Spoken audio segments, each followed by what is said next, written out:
Everyone, welcome to yet another episode of the Masters Club podcast. Today, we actually have a very exciting guest.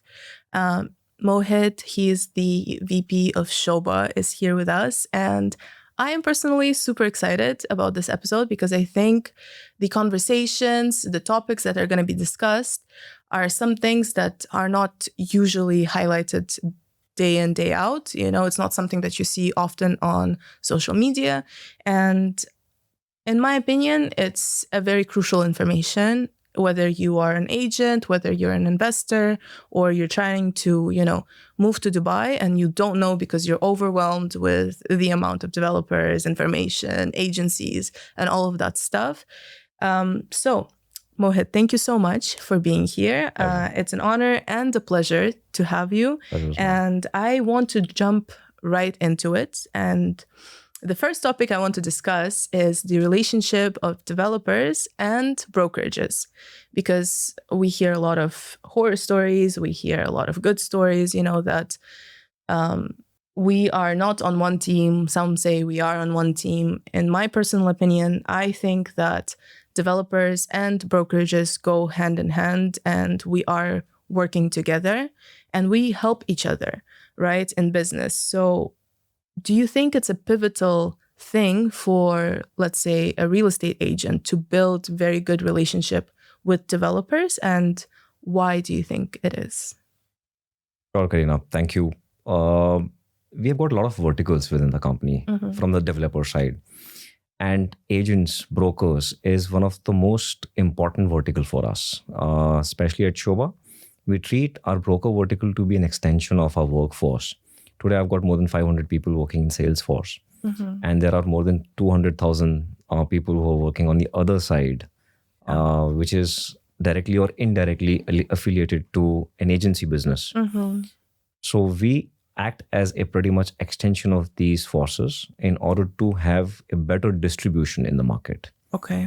We are currently working with close to about 90 nationalities. These are the people who are coming from different parts of the world.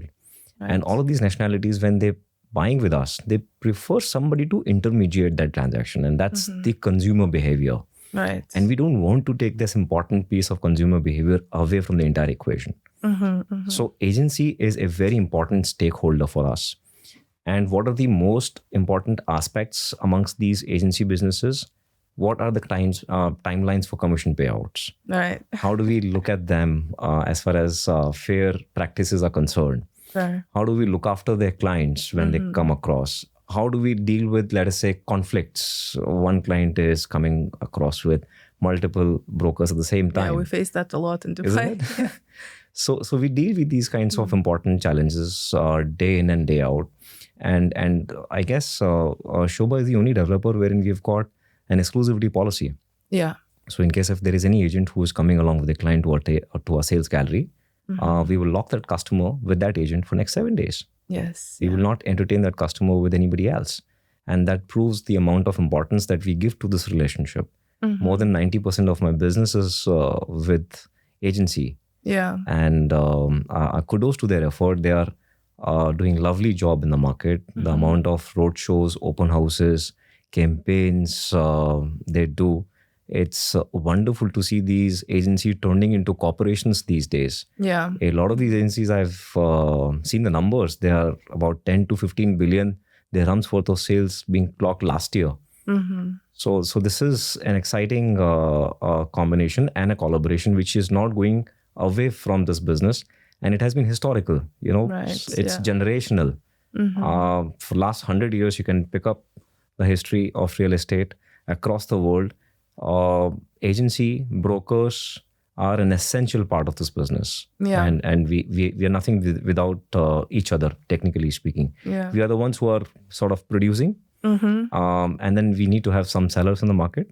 And that's how that gap is being filled up with these agency business. Yeah. And I think what Sobha does very well, especially with agents, speaking as an agent myself, you truly not sell, but you show the agents themselves why it's a quality product, right? So first, the agents, I believe that the agents who are selling something, they need to be 100% sure in what they're selling in the product.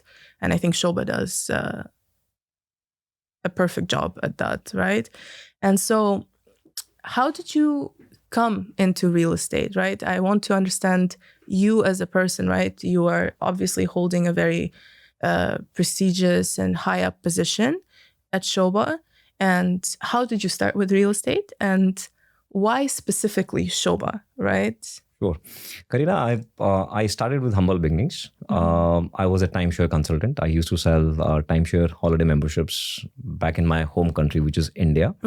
I did it for about 5 years, doing door-to-door cold calling. These are the kinds of my learnings, early years. After that, I got an opportunity to work with India's number one developer. I worked with them for about 7 years. I used to sell properties in India and London. So that was my first international exposure for property business. And then slowly and gradually I shifted towards their luxury side of business, which is to sell the most expensive pin codes in the world, which is including Grosvenor House, close to about 8 to 10,000 pounds per square feet. Wow. So this was the background. Back in the days, of course, Sobha had an office in London. Right. I was also looking out for an international assignment. Mr. Menon is a very highly regarded man in Indian real estate, amongst the Indian real estate fraternity, and happened to chat up. And that's how I got onboarded with them to look after their Dubai business, to look after their Dubai sales, a part of their team, and grow the business. When I joined the company, we were selling about 700 million a year. The target was to reach first billion in next 5 years. So 2020, I joined the company. By 2024 end, we were supposed to deliver 1 billion, but we did it right in the next year. Wow. So that's my journey. But why Sobha specifically? Because they have a niche. They have sustainable fundamentals. See, I always believe in strong roots of anything. We are sitting in this building, and this building, in case if it doesn't have very strong foundation, it will collapse anytime. Sobha is one of those companies wherein its roots, its fundamentals, elementary game of the businesses is absolutely tight. They are having a mission of delivering good quality housing at any given point in time, and that is not going to be compromising with them. Right. And whenever I meet my clients, I fondly tell to them, whatever your reasons of investing may be, to stay or to rent, quality is something people needed 30 years ago. Right. They need it today, and they will need 30 years down the line. And this is what we focus upon. Right. And hence it attracted me. The vision attracted me a lot, and hence I chose to work with them. Okay. And for anyone who obviously doesn't know what Sobha is, right? How did Sobha even start? Obviously, the owner is Indian, right? But how did they come to UAE? And what sets them apart from different developers? Because we have a lot here, besides quality again. Sure. Yeah. Karina, Mr. Menon was not a real estate developer initially, and not many people know this. Okay. He had his business of interior designing, a trading firm in Oman in his early years. Okay. He used to stay in an apartment. On first floor was his house, and ground floor was his shop. Okay. And from there he delivered a lot of work for His Highnesses. He's done Sultan Qaboos Mosque. Okay. And from there he started getting a lot of appreciation. And then he started getting into real estate, but back in India. He opened up a real estate company, Sobha, in India first. He did marvelous work there. The first stock exchange listed company in India is Sobha Real Estate. And then after that, in 1976, he wanted to go big. He started acquiring land areas. He started doing a lot of work for real estate. And he envisioned to be a part of this city. He thought Dubai is going to be absolutely a game changer because he had come here multiple times. He found the city to be very safe, to be very encouraging. There are no entry barriers to business. Right. There is no corruption. There is no bureaucracy. So he found it amazing. I mean, this is something that we always have, as businessmen, we always have problems to deal with. Yeah, 100%. And he set up a company. And then our first project was Sobha Maidan, if you remember. We did about 300 villas there. Yeah. And after that, we started doing Sobha Heartland as our first project. In 2014, we started. So we are basically a young developer. We are the fastest growing developer also in this part of the world. We've delivered many million square feet across India and Dubai. We are growing now globally. We are also expanding into US. We've got about 700 acres of land in Texas. Wow. And that's where we should be looking at our expansion perspective. What sets us apart? Of course, we've created a niche for ourselves with the way that we have got our projects. Right. It is not a very, very massy kind of projects, if I may. Second thing is our locations. We have not compromised with any of our projects' location. We are present in 8 different places in Dubai, and all of these places are A-grade locations. You can pick up any of these ones. They are the talk of the town. I mean, you cannot miss these ones, Yeah. And lastly, I cannot miss mentioning quality. Because this is, as an essence, is the DNA of this company. Right. And it runs through us. We control our supply chain. One of the most important aspects of real estate. At any given point in time, you will see construction happening at Sobha, even including during COVID. 80% of our materials are in-house. We have got 8 different factories in UAE, wherein we are making our floors, wall panels, woodwork, glasses, everything we make in-house. Only those equipments that we are not expertise in, we have to outsource it, like electricals. Right. So that also is an added advantage for anybody. We deliver faster than anticipated completion dates. Yeah. And every of my project has been delivered at least 6 to 8 months before the timelines. And we are also the ones who would not like to give any discomfort to our customer. In case a customer tells us, hey, you are delivering early, but I don't have the money. I don't want to pay. So we tell them, no worries. You can pay us at those dates when you're ready. Right. Yeah. But it's just a call to you that we are ready to deliver.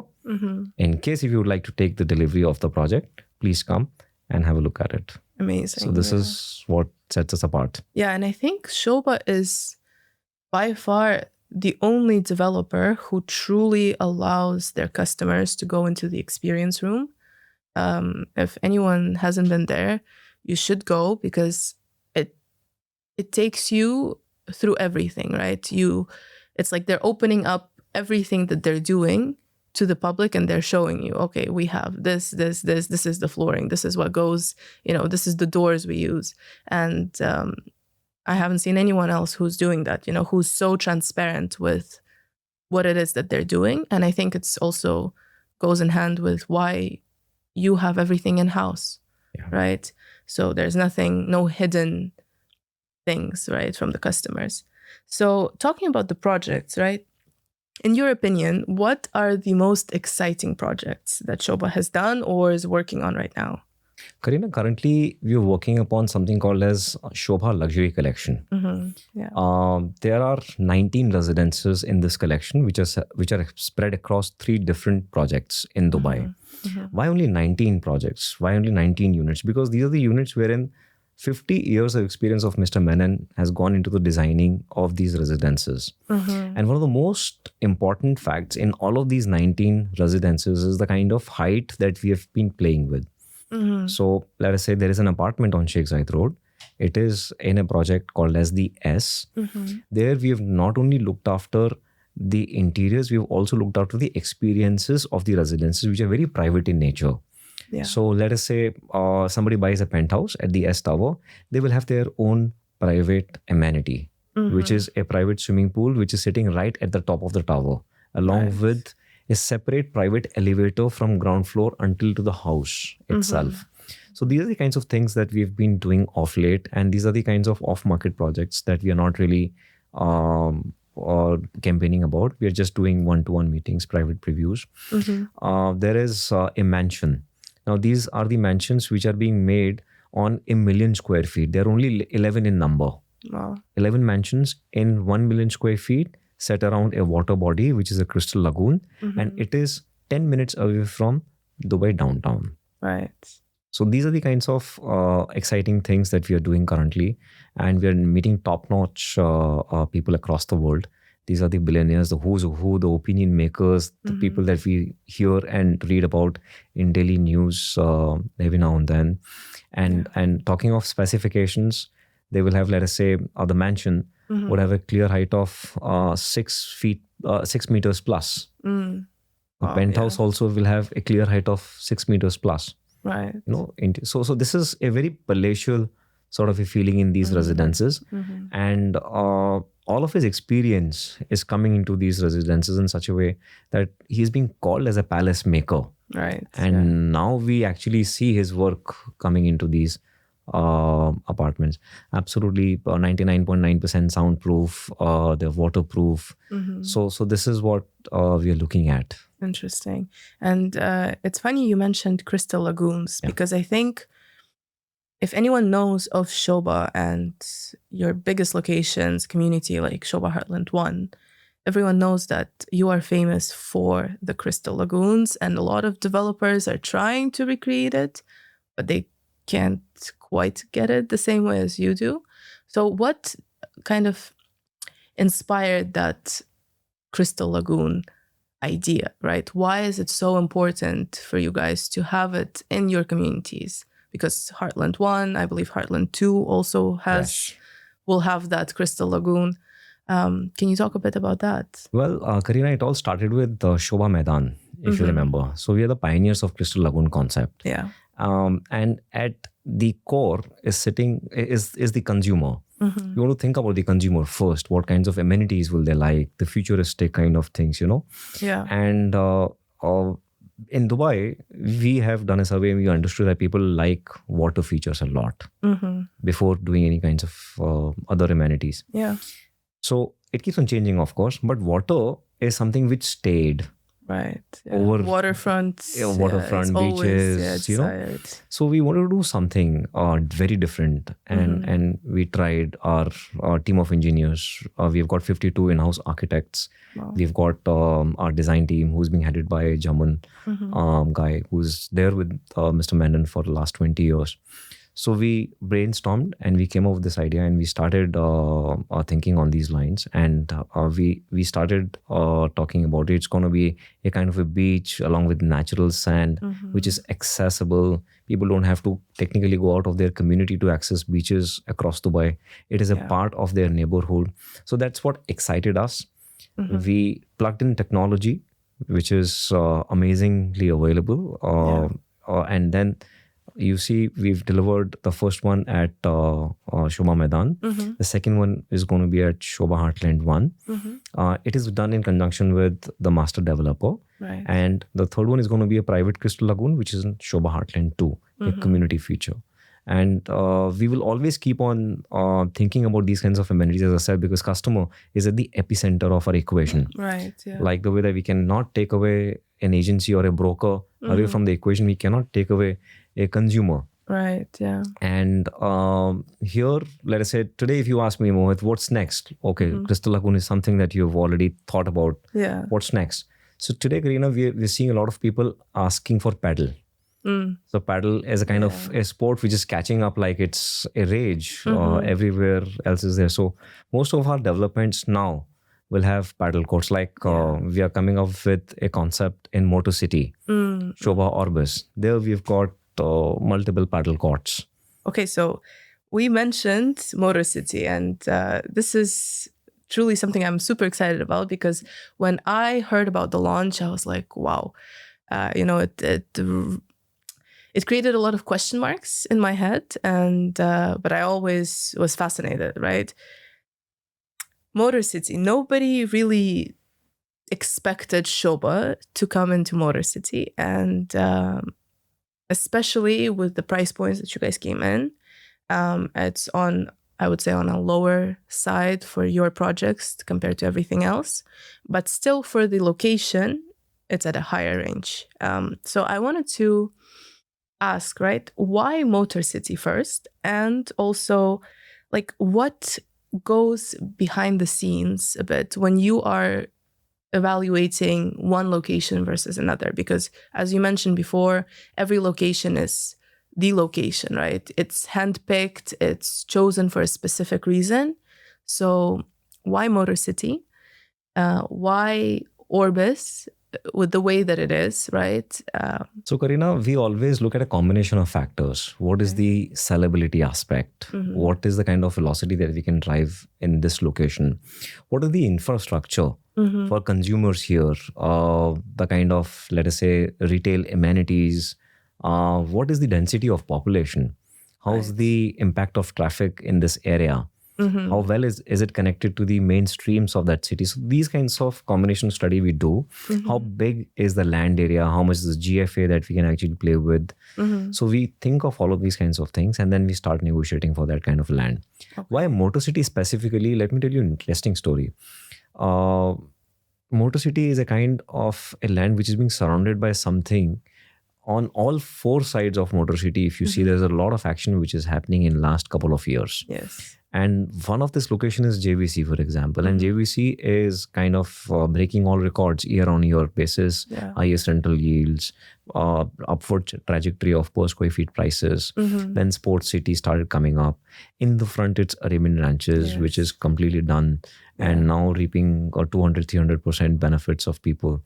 So this is what the location, and it was never open. In last 17 years, it was never open. There was only one engagement of off-plan property which had happened, and that's about it. Yeah.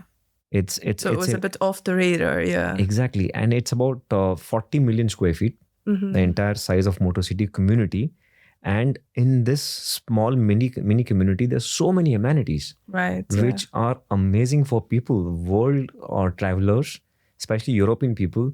They like motorsports. In this community of 40 million square feet, there is a kartdrome, there is an autodrome, there's an indoor facility for kids to come and learn how to do motorsports right at the beginning. On top of it, where's the biggest Waitrose in Dubai? That's in Motor City. So that's how these kinds of combinations really gelled well with us. And plus the triangular plot that we were getting right at the entrance of Motor City, wherein in the front there is no future construction possible. At the backside, there is no future construction possible. We got approvals for good heights, and we were able to place even one bedrooms with enormous views. All of our one bedrooms are with clear green views right in the front. They were along with motor views and internal views as well. So again, we went to do second deliberation. What do we make here? Do we make bigger formats? Do we make smaller formats? And after doing an initial survey, primary study, we reached to a conclusion. Although it's expensive to make one bedrooms for us, we decided to go ahead with smaller formats here because that's what the market needs here in Motor City. It's a high on ROI kind of an area wherein people would like to buy it to enjoy their rental gains for long or short terms. And here, most of our, for example, a floor would have 19 units. Out of these 19 units, are 18 or 17 one beds. Wow, yeah. So it is tailored for the investors primarily. Okay, interesting. And talking about the projects, right, staying on the same topic, was there any project in specific that you encountered a lot of challenges with? Like whether it would be objections from clients or, just any kind of challenges that you launched a project and then, a few bumps in the road occurred. I am guessing every project has that. It's not a perfect world, but is there any specific one project that was super challenging for you guys? I would not say just a project specifically, but I would still like to give it to the initial times, like just after COVID. Right. 2020, 2021, initial beginning, we had only one project, which was Sobha Heartland. In Sobha Heartland, we've got apartments as well as villas. Just after COVID, all the villas were being raised off the market. And then we were left with apartments to sell. At that point in time, our equity in the market was not as high as it is now. We were not very well marketed developers. We don't believe in doing too much of on the face kind of marketing. We're always subtle in our communications. We never do project marketing. We always do brand marketing. Yes. We never had any famous collaborations. There is no brand affiliations that we have. So we are sort of, we're silent luxury sort of, that's our bent. Right. And hence it took a little bit of time for us to start to go to the doors of every sellers in the market and make them known for who we are. A lot of people did not even know about us. Right. It's only when we had a good manpower on board, we started knocking the doors of most of our agencies in the market, started doing a lot of international marketing. People started knowing about us, and that's where we started picking up a lot of velocity for Sobha Heartland One. And then we kept on increasing our project portfolios in the city. Right.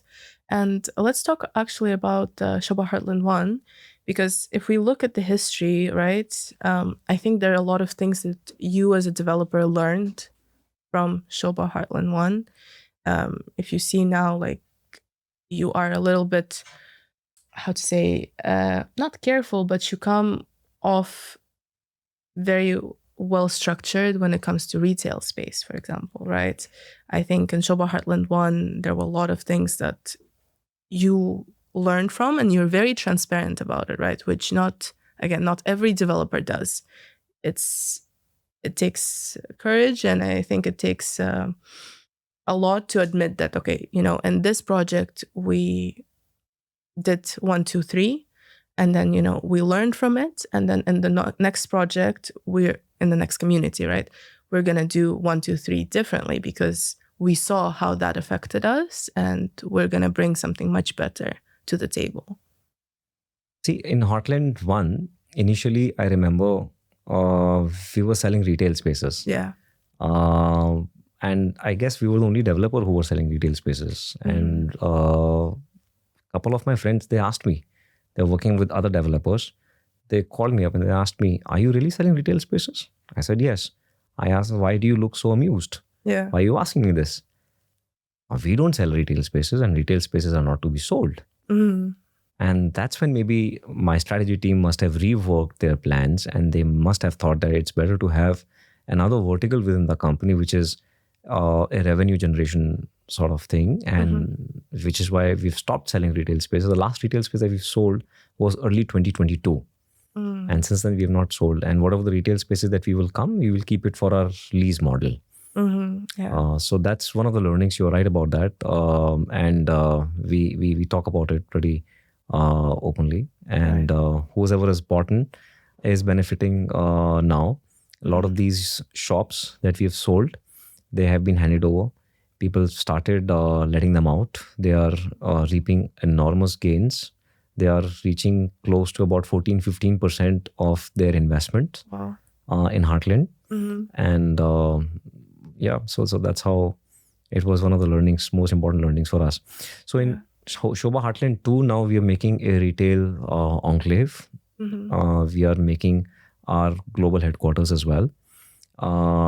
Alongside in Sobha Sea Haven, on the ground floor, we are making a restaurant Esplanade, wherein the entire stretch will be dedicated only to high-end restaurants. In Sobha One, we've got 0.7 mile long retail enclave on the ground floor, which is overlooking the golf course. That is going to be letting out when it's ready by us.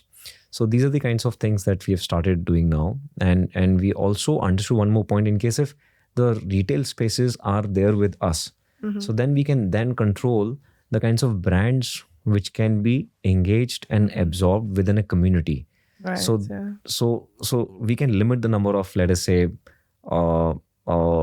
pharmacists, or maybe groceries, or maybe number of restaurants, the kinds of restaurants, the cuisines that you want to play with. Or maybe in case if it's a community along with a school, we can limit, let us say, shisha joints. Right. Yeah. You know, so that's what another point which played in our mind. Yeah, 100%. And I think it enhances the community overall when you do that. And I think you're right. You mentioned schools. Whenever I talk to a client and let's say they don't know anything about Dubai, right? They just want to come in and they have a kid, or they value, privacy and gated community. Always Sobha comes to mind, because I think Sobha does very well this whole encompassing idea of community. You can have everything. You can have schools, grocery stores, everything in one place. and Crystal Lagoon and a paddle court and ways for, adults and children to play and coexist. And I think that's an amazing and attribute. the plus point here, Karina, is because these are not two big communities, so they're not like 40, 50, 60 million square feet communities which are ever under construction for next half a decade or maybe a full decade. These are 8, 10 million square feet. These are very, let us say, boutique in nature, wherein we come in, we do the work 3-4 years, we move on to the next one, we hand it over, so that investors can reap their benefits, because they only reap their benefits when a developer is out of the project. Right. Yeah. So they can top up their prices. And Sobha's appreciation, we have seen that it's very sustained appreciation.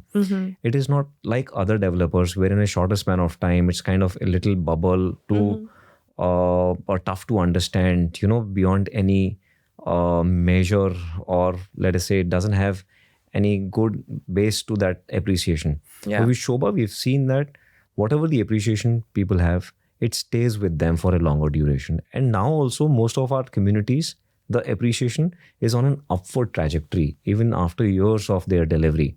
It is, of course, market is booming everywhere, but it's also to do with us not being there. It's to do with just the community is there. We are not a part of that project. That actually brings me to another point. I really want to talk about objections and concerns that a lot of clients have, because I've sold a lot of Sobha, specifically Sobha One, right? And it is very important to understand how Sobha works and why it works in a certain way. So unlike, I'm not going to name other developers, but unlike other big developers in Dubai, it seems as if Sobha always has availability. But I think a lot of people don't understand that availability doesn't necessarily equal good stock, right? Because I think Sobha is interesting, because when you sell it, you want to sell the hidden gems, right? I think probably you're the only developer that I've ever dealt with that has 1.5 bedrooms, right? Like 1 plus study or 1 plus maids, which is almost the same size as 2-bedroom, but at a much cheaper price. And in my understanding, these are the units that are the hidden gems of the availability, right? So Sobha One, for example, a lot of people complain that, how come we bought it or you were selling it a year ago, and now still, Sobha is selling it. There's still availability. Is there something wrong? Do you deal with those objections? I mean, I'm sure, because you're dealing with a lot of brokers as well. What would you say to that? Karina, we get this a lot. And internally, when we train our teams, we tell them, is it good, bad, ugly? We go with our values. One of our values is being fair. Right. One of our values is not to create any discomfort to any of our stakeholders. One of the values is just basically not to have queues outside our sales offices for a limited number of units. Why do we have these inventory available in our system? Because my project is open to sell. Yeah. And I don't believe in creating that, let us say, hype around a certain number of units over a couple of weeks, sell them, and then move on to the next one. That's not our style. Our style is, as I said, sustained sales. Our style is not launch-led sales. Our style is something wherein a customer will come up to us, will sit across nicely, have a cup of coffee, will choose a unit that he wishes to buy. Yeah.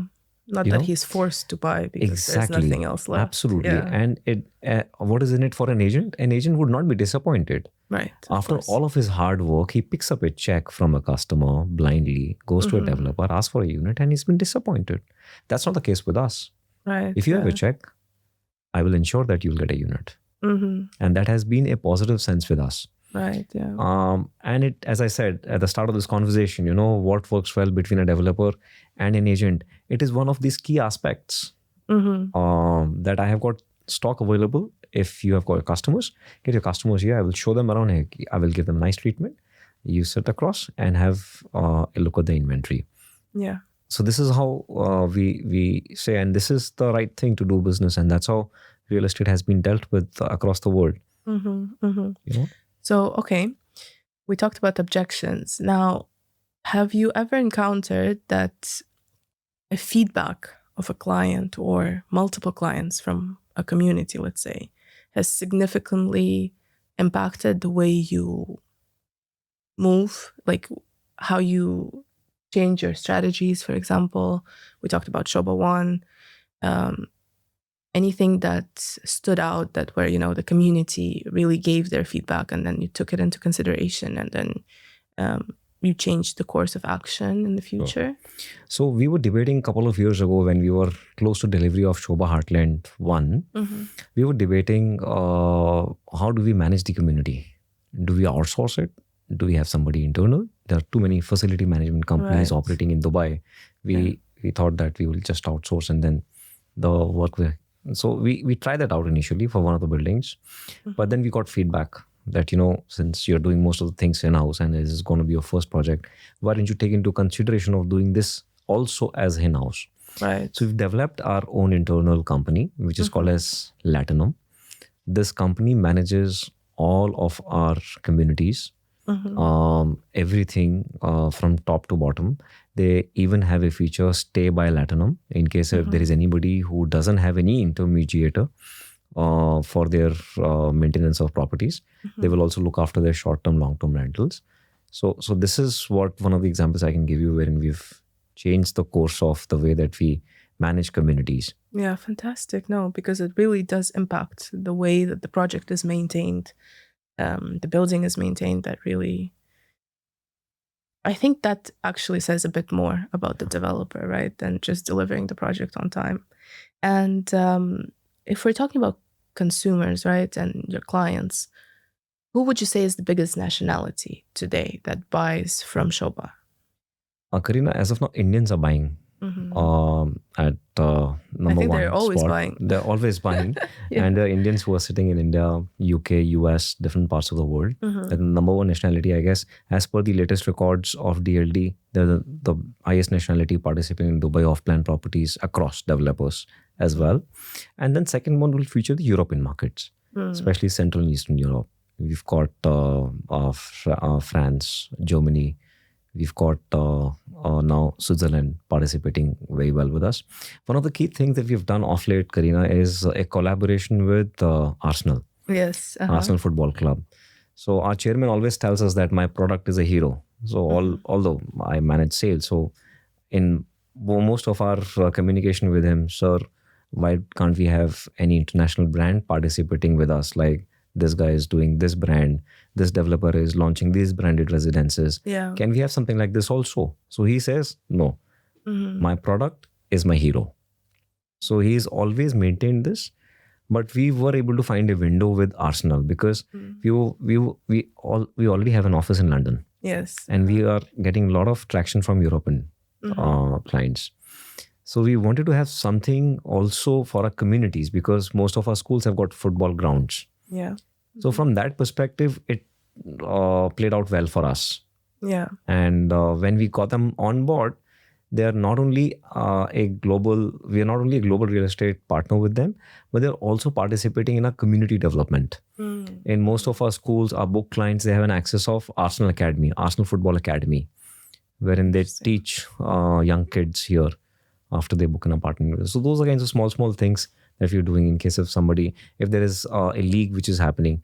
So we take our clients for the matches. So those are small things that we do with them. Amazing. Great.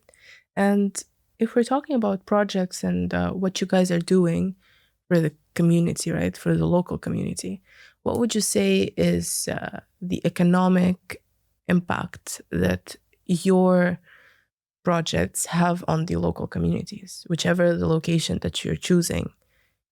How do you guys impact that? Like, what does it bring? Why, etc.? Yeah. Karina, we've got about 15,000 people who are working with us.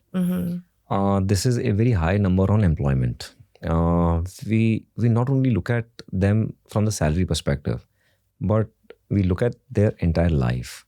We send money back home apart from salary. We look Right. after their insurance. We look after their well-being. We look after their kids' education. The small things. So wherever we go, we always ensure that we take people on our roles, not the contractual sort of labor. That is one. Secondly, we always have a philanthropic outlook towards our activities because of our chairman, and he does a lot for the society. I have never seen a man who has done this much in India. He's taken up a village wherein he's taken up the lives of 1,000 girls, right from early education to their marriage to their houses. So he's taken these kinds of things. Here he's done a lot of charity. He's doing an endowment towards women education. There is a university that he's doing here now. So these are kinds of small things he keeps on doing, and which also sort of comes along with the entire community development that we engage in any of the cities that we have ventured so far. Right. Yeah. Okay, so let me ask you this question, both to you personally and as a Sobha, right? How do you guys measure success, right? I'm sure that it goes beyond just delivering ahead of time. How does Sobha perceive success for their communities, for their brand? Because I'm sure that it's also a bit more than the number of sales, right? And how do you measure yourself being in the position that you are? What is success to you? Again, Karina, it is a combination of things. To start off with, are we profitable? Because we are into the business. Yeah, of course. We have to be profitable. Yes. Okay. Though that metrics being said, in real estate, it is a negative working capital model. So are we on the right side of our debt to equity ratio? Yeah. So that is another thing. Third thing I would say is, are internal people happy? They're happy working with us. Are they serving long enough with us? Do they have their cohesiveness when they're working? They feel that camaraderie when they're coming to work. They're not slouchy. They're not lazy. They're not sloppy. They're looking really forward to work every day. That Monday tells you everything. Right. Yeah. So that is a kind of a measure. Lastly, I always look at the happiness quotient amongst all of our stakeholders, especially our agencies, our brokers. Time and again, we hold meets with agencies. We call them, we meet them in their offices. We check with them, not business. We just check on them. How are things? How are you? And just basically try and check on their pulse.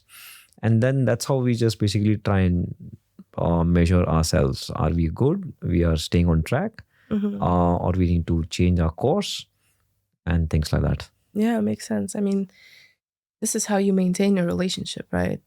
Business or non-business, you always care about their happiness.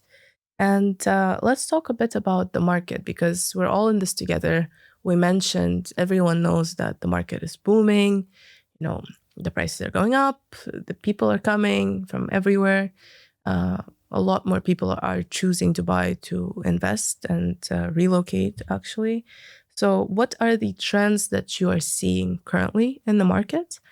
And how do they impact you as a developer, right? Because we saw a shift in luxury.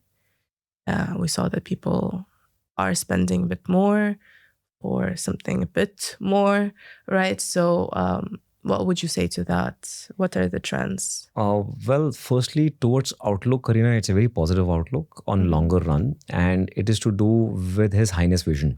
Yes. It is not only limited to a year or two, it is next 10 years. I mean, I have not seen any country or a city which is announced that I would like to double up my numbers in next decade. Yeah. We just announced a 33 plan. Yeah. So that is something which is very important for us being a real estate developer, because we don't want to be growing off the economy. Yes. So that's not sustainable. So from that perspective, that's one of the most important news. Second news is population explosion. Yes. We are suddenly at 10 million in UAE. So the amount of people which are being added, and plus wealthy people being added to the country is very, very healthy for us. And the shift is largely happening across businesses, not only in one industry which is capturing these talent. They're across industry. People are coming in here and setting up their homes and businesses here. Third thing which I see is the infrastructure is amazing. And with this support, public-private partnership, especially the stimuli being given to real estate industry is amazing. And it has never happened. It has never been seen in any of the other countries that developers are being seen this kind of growth. 4.1%, I was reading some reports, is 4.1% is the kind of GDP that this country is doing now. And I think only India or China, they are near this number. Most of the other wealthy nations, they're far behind. So this really plays a very important role for us to give a positive outlook down the line. A lot of people think that it is a bubble. People are buying in, it's oversupply. Until when, without understanding what a bubble really is. Absolutely. They don't really understand what a bubble. So these are the positive indicators and which will stay with the nation for a longer duration. And in this, we as a developer, we would like to get a rub-off effect. Which means that wherever we participate, because city is going to expand now, there is a little bit of migration which is happening. If you see, people are going towards, let us say, Dubai South, or an area which was not thought about much before. Suddenly there is an infrastructure facility being talked about, the biggest airport of the world, and people are flocking in there. Similarly, towards Alain Road, there are a lot of developments being spoken about. Wadi Al Safa. So those were the areas being considered as suburban areas. Nobody wanted to go there before. But now the downtowns and the marinas being out of pocket, out of budget, people have started moving to these locations, either on rental or buying also. So that's how I see the city is going to expand further. And that's where I see a lot of opportunity for us as a developer, a reputed developer, tier one people who've been there in this market, along with a goodwill. They will do very well for next 50 years in this country. Is what I am foreseeing. So this is the place to be at during these times of turmoil in various parts of world, be it economical, political. So this is a very exciting place. And it's an overall positive scenario, not just real estate. Real estate is one of the major contributors to the GDP. But it is not just for real estate, but it's always for every industry is flourishing now. Makes sense. Does your forecast include any challenges? I mean, of course, with every opportunity, I'm sure there will be a challenge. Do you see any potential challenges that might rise up? See, we always take this piece with demand and supply equation, So if you're looking at demand and supply right now, there is lack of supply in the market of ready homes. We are adding more people, but there are not enough homes available for them here in Dubai. So what would change 2 years down the line? There are a lot of off-plan properties which are being launched currently. And those properties will be scheduled to deliver in next 2 years, 3 years time frame. And will that be enough or not enough? That is a kind of a question that the time will answer, to be honest. Otherwise, it becomes highly speculative. But what I foresee, the amount of population getting increased, number of people who are setting up their shop here, they are migrating their businesses here. They are treating this to be a bridge between East and West. And that's how I think that it's going to be okay. It's going to be sustained. It is not something, people were really comparing every time Dubai. I meet a lot of clients, so they tell me that, Mohit, you think that we have really reached the peak? Do you think that we have really knocked out the previous hikes? So I usually tell them, you know what, you've not really seen the hike, the kinds of prices that we are technically operating in Dubai today. Per square feet prices, median price for an apartment is nearly about 1,400, 1,500 dirhams. And if you multiply it in your own currency, it will not be expensive. And that's where this country is going to be flourishing all the more from now onwards. I see a lot amount of scope for price increase happening from now onwards, because we are still at a very initial level. Yeah. The kind of amenities, the kind of luxury, the infrastructure this country offers, the prices are set to rise from here. Yeah, and I think a lot of people forget, right, when they're comparing, okay, have we reached the peak? What are these prices? Again, it's not only the currency, I think. I think it's also the age of the market, right? So if you compare it to, let's say, New York, US real estate market is a very established, market that's been there for decades. Yeah. And Dubai, compared to New York, is a baby, right? We're still navigating. Just recently, we have implemented new rules for real estate agents, for how this industry is, shaping up to be. So I think a lot of people forget that it's still in the very baby stage of the industry itself. Great. So before we finish up, what would you give as an advice to, let's say, brokers, whether they're with a developer or brokerage company, and to clients who are first-time buyers for Dubai? So for clients who are first-time buyers in Dubai, I always ask them not to act impatient. Have some patience. They always come with a hurry that I want to invest 2 million, get a golden visa and sell my property. Right. This is a short-term vision, Doesn't work that way. It doesn't work. Yeah. Even if it may have worked, but a lot of people work on the hearsay. Yeah. So I really tell them that in case if you're working on anybody's advice, just go deep dive and check what exactly the thing is. That is one. With agents, I always tell them to be absolutely crystal clear and transparent with their clients. Because in case if they do this good quality job with them, they will always get a repeat purchase. Because I have not seen too many agents working with the clients with a long-term outlook. They always work with a short-term outlook. I will sell them today. My job is over. I will take my commissions. Yeah, and then I don't care. Yeah. So that is what I always advise my agents. That please have a long-term outlook.